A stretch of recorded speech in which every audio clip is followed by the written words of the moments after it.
Bene, buongiorno e grazie molto dell'invito. Prima di iniziare credo di dovervi qualche spiegazione, perché è direttore dell'ISMET di Palermo che parla della Pennsylvania, cioè cosa c'entrano queste due cose. In più non neurologo, che è un ulteriore aggravante.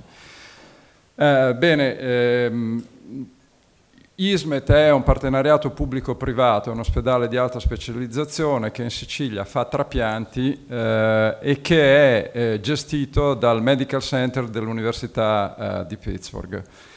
Il Medical Center dell'Università di Pittsburgh è una grande organizzazione di medicina accademica privata che gestisce più di 20 ospedali con circa 4.000 letti, ha 400 punti di servizio, ambulatori, centri di radioterapia, ha più di 50.000 dipendenti, 200.000 ammissioni l'anno, ha un'assicurazione che copre 1,5 milioni di persone, ha un fatturato annuo di 9 miliardi di dollari, quindi come una regione sostanzialmente, ed essendo un'azienda non for profit non fa profitti e quindi tutto quello che genera in termini di profitti li riversa sull'Università di Pittsburgh per ricerca e sviluppo e riversa circa 140-150 milioni l'anno.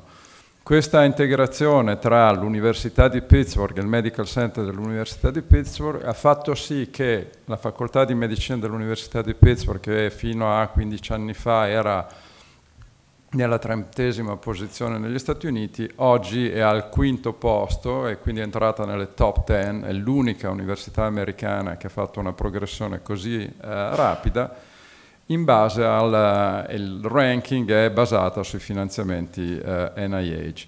L'università, il Medical Center dell'Università di Pittsburgh si sta espandendo internazionalmente insieme all'università ed è ormai sparsa un po' tutto il mondo.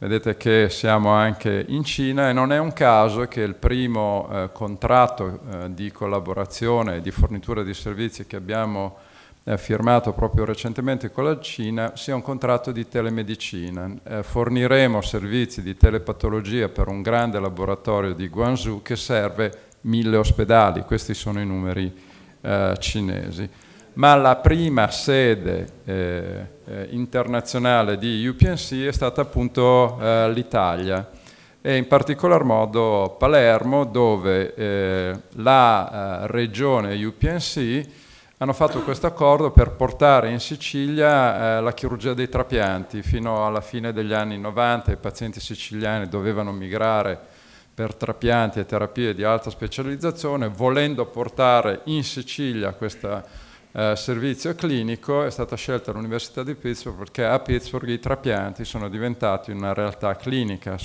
Pittsburgh ha il centro di trapianti più grande al mondo. Venendo all'argomento della vostra riunione di oggi, la telemedicina, ci sono vari servizi di telemedicina che vengono utilizzati a Pittsburgh e che vengono utilizzati in parte anche da noi e che sono per noi di fatto in primo luogo uno strumento di lavoro quotidiano.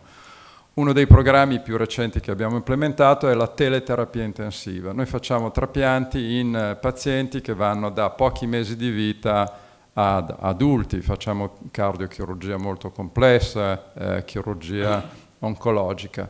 E siamo abbastanza isolati. Allora per avere accesso alle competenze di Pittsburgh, la telemedicina, la situazione è ovviamente lo strumento ideale e la terapia intensiva ci consente di portare a letto dei bambini, ad esempio, che trapiantiamo, l'esperienza di un grandissimo centro pediatrico come il Children's Hospital di Pittsburgh.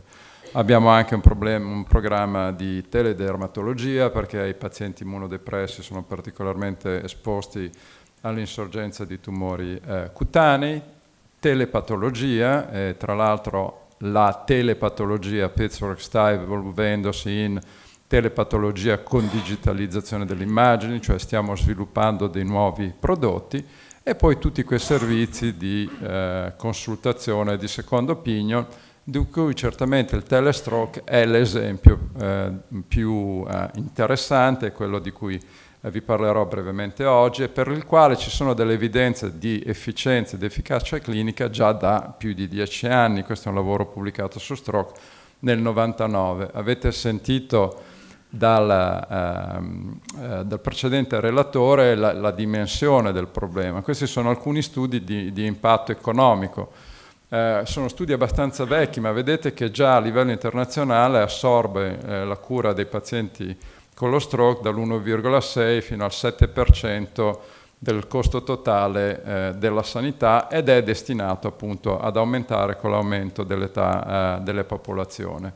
Ci sono anche evidenze che l'uso della terapia trombolitica non solo è efficace dal punto di vista clinico, ma fa risparmiare. Ogni applicazione fa risparmiare circa $6.000, e ci sono anche evidenze da meta-analisi che l'uso di sistemi di telestroke è associato a un aumento dell'uso della terapia trombolitica, della TPA.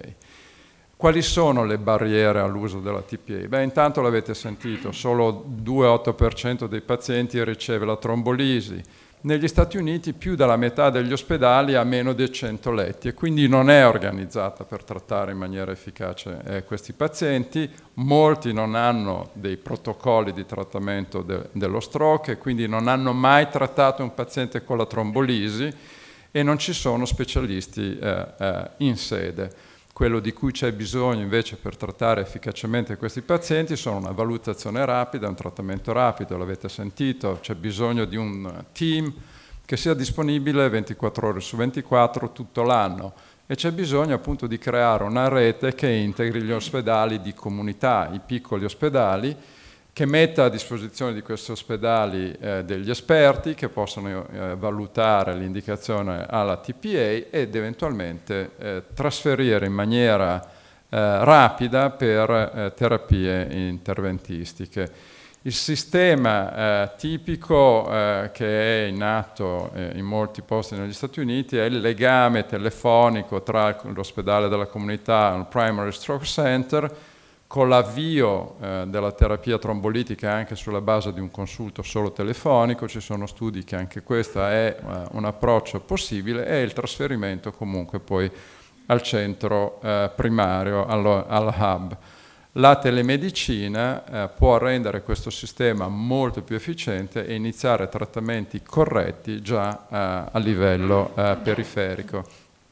Questo sistema di telestroke è stato avviato dal Dipartimento di Neurologia dell'Università di Pittsburgh ormai da alcuni anni, e vedete che in giallo sono le barre dei trattamenti trombolitici fatti alla Presbyterian Hospital, che è l'ospedale universitario, il hub, rispetto a quelli fatti negli ospedali periferici. Vedete che la barra degli ospedali periferici, del trattamento periferico, è aumentata progressivamente nel corso degli anni, ed è oggi la gran parte dell'attività dell'Istituto Stroke dell'Università di Pittsburgh, cioè il trattamento in periferia. Avete già visto dal meraviglioso film che vi è stato presentato come funziona il sistema. Quello che viene usato a Pittsburgh e che usiamo anche noi ad esempio per la tele-ICU è un pochino diverso, nel senso che è un carrello che è mobile, quindi lo si può portare un po' in tutte le parti dell'ospedale dove ci sia una connessione a internet, e di nuovo c'è l'interazione tra lo specialista, il paziente e i medici locali. L'esame neurologico l'avete visto molto bene. Naturalmente diventa molto importante anche la valutazione degli esami di laboratorio e delle immagini TAC, perché è sulla base anche della valutazione della dimensione della sede dell'area ischemica che può essere iniziata una terapia trombolitica. Tipicamente il consulto, anche questo l'avete già sentito molto bene, è iniziato da un dipartimento di emergenza e dai medici presenti al di fuori, diciamo, del hub. Il carrello che con l'impianto di telemedicina viene portato al letto del paziente, viene valutato la stroke scale, il grado di compromissione neurologica mediante la telecamera, viene vista la TAC, vengono valutati gli esami, e se c'è l'indicazione viene avviata la trombolisi, e il consenso informato, questo credo che sia anche interessante, è ottenuto dal medico, dal neurologo, per via con la telemedicina sostanzialmente. Quindi gli elementi fondamentali sono un video e un audio bidirezionale in real time, la presenza naturalmente di protocolli e di set di ordini medici ben precisi, un training che deve essere fornito in periferia in modo che tutti siano confidenti con il sistema, la costituzione di un stroke team, l'educazione anche della comunità. Le persone devono sapere prima che già ad esempio un ospedale periferico ha questo sistema di trattamento, perché ci vuole un certo grado di accettazione. Negli Stati Uniti, l'avete sentito, ci sono vari sistemi di telemedicina. Quello di UPMC è caratterizzato da un hub e da 13 spoke. Questi sono dati pubblicati già nel 2009, quindi sono dati vecchi. Oggi abbiamo più che duplicato i trattamenti e i consulti. E l'area che viene fornita da questo telestroke system di Pittsburgh copre sostanzialmente una zona che ha un circolo, vedete, più esterno, che è distante circa 75 miglia, quindi sono 130 chilometri dal centro, e copre una popolazione di 2.400.000 persone. Fanno parte del sistema 10 dei 20 ospedali di UPMC e altri 6 ospedali che non sono del sistema UPMC. La finestra buona per rendere efficace questo trattamento deve essere al di sotto, come avete sentito, delle 3 ore. Nella popolazione dei pazienti, di questi 222 pazienti di cui vi parliamo oggi, ma di nuovo ce ne sono molti di più ormai, lo score medio era di 10, sono stati il tempo passato dall'insorgenza della sintomatologia al trattamento sono 142 minuti, dall'arrivo in ospedale al trattamento 83, e più di il 37% è stato trattato in meno di 2 ore, l'8% in meno di 90 minuti, e il 3%, solo il 3% dei pazienti ha avuto un'emorragia sintomatica. Se confrontiamo i dati di UPMC con quelli dello studio della Società Neurologica Americana, vedete che lo score dei pazienti di UPMC è un po' più basso, è 12, il livello della ranking scale da 0 a 1 al 39% identico nei 2 studi, quello della Società di Neurologia non è utilizzato il trattamento, lo 0,2 è il 43%, le emorragie asintomatiche sono un pochino più alte nel caso di UPMC, le sintomatiche sono minori.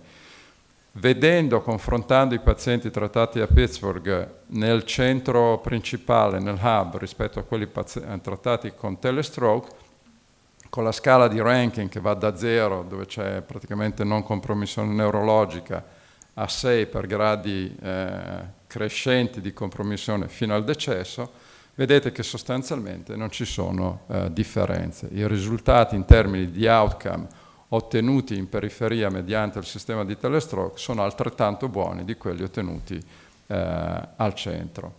Quali sono gli elementi, i challenge che si devono affrontare per avviare un sistema di questo genere? Ci vuole ovviamente un supporto di IT valido. Negli Stati Uniti c'è molto il problema naturalmente del rimborso e probabilmente anche qui si porrà questo tema.